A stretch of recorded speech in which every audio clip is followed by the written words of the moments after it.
Chers auditeurs, dans ce nouvel épisode, nous allons parler de la documentation des processus d'entreprise, un enjeu souvent négligé, mais qui devient stratégique lors de la transmission ou d'une cession.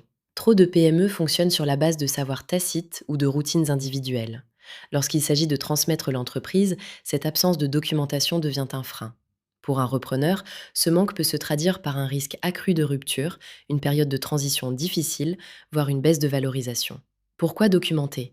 Parce que cela permet de sécuriser la continuité d'activité, de prouver que l'entreprise est organisée et professionnelle, et surtout de rassurer tout repreneur potentiel. Ce n'est pas un simple sujet RH ou QSE, c'est un axe de création de valeur et de transmission. Par quoi commencer? Il faut d'abord identifier les activités et flux clés, ce qui fait tourner la machine. On priorise les process critiques pour le client ou le chiffre d'affaires, puis on les formalise de façon adaptée à la réalité terrain. Tutoriels, fiches, schémas, parfois vidéos.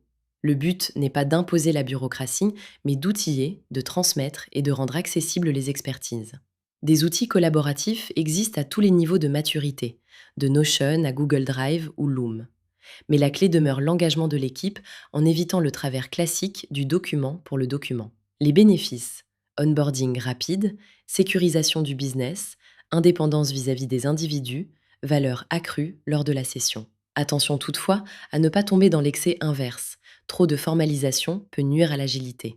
En résumé, documentez l'essentiel, impliquez vos équipes et faites-en un pilier de votre attractivité. Merci de nous avoir écoutés. N'hésitez pas à partager cet épisode, à vous abonner au podcast ou à consulter notre blog pour approfondir ce sujet stratégique.